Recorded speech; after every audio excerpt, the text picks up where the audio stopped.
कार्यक्रमाचे अध्यक्ष शाळेचे मुख्याध्यापक श्री लष्करी सर, मंचकावर उपस्थित श्री बनकर मॅम, अनुजा मॅम, हिराव सर, रजाळे, खरं म्हणजे स्त्री शिक्षण आणि स्त्री शिक्षणाचा पाया हा ज्यावेळेस सावित्रीबाई फुले यांचा विवाह झाला त्यानंतर खऱ्या अर्थानं त्यांना ते कळालं.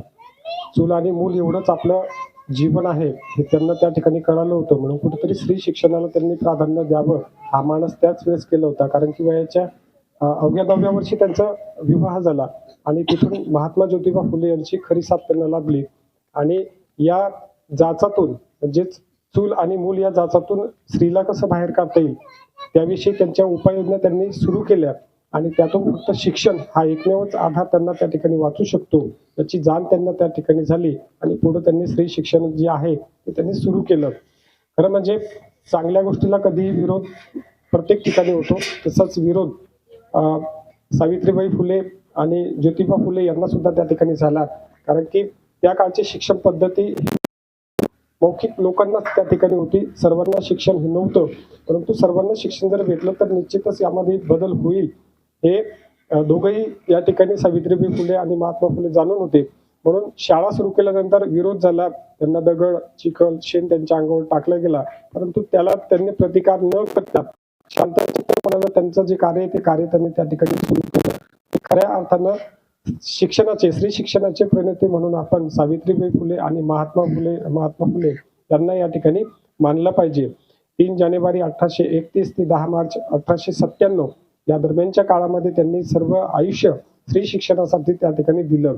त्या काळच्या ज्या काही प्रचलित प्रथा होत्या की केशवपण असेल, स्त्रियांचं शिक्षणाचं असेल, या सगळ्या त्यांनी त्या ठिकाणी मोडीत काढण्याचा प्रयत्न केला आणि बऱ्याच अंशी त्यांना त्या ठिकाणी यश सुद्धा आलं. हे कार्य करत असताना 1896 ते 97 मध्ये प्लेग नावाचा जो काही आजार आहे, जो उंदीर या प्राण्यावर विशेषतः होतो, तो आजार एवढा भयावह वाढला होता की त्यामुळं अनेक लोक मृत्युमुखी पडले होते. आणि त्याच दरम्यान सावित्रीबाई फुले यांचा सुद्धा त्या ठिकाणी मृत्यू झाला. जे शिक्षण आणि शिक्षणाचे दार जे सावित्रीबाई फुले यांनी आपल्यासाठी उघडे करून दिले त्याचा पुरेपूर फायदा प्रत्येकाने या ठिकाणी घ्यायला पाहिजे. अनेक वेळा मुली 10वी पर्यंत शिकतात, शिक्षण सोडून देतात, 12वी पर्यंत शिकवलं जातं, तिथेही शिक्षण सोडून देतात. परंतु खऱ्या अर्थानं शिक्षण जर त्यांनी घेतलं, स्वतःच्या पायावर जर त्या उभ्या राहिल्या, कारण की असं म्हणतात की एक स्त्री हे दुसऱ्याचं घर त्या ठिकाणी स्वावलंबनानं त्या ठिकाणी सांभाळू शकते. हा सुद्धा एक महत्वाचा घटक मुलींना किंवा स्त्रियांनी त्या ठिकाणी लक्षात घ्यायला पाहिजे. तर ही चळवळ जी आहे ही चळवळ कायमस्वरूपी या ठिकाणी वाढली पाहिजे.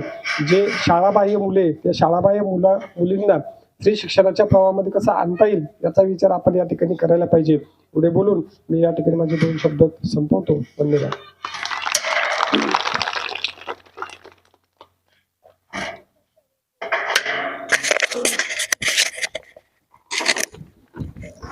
धन्यवाद सर.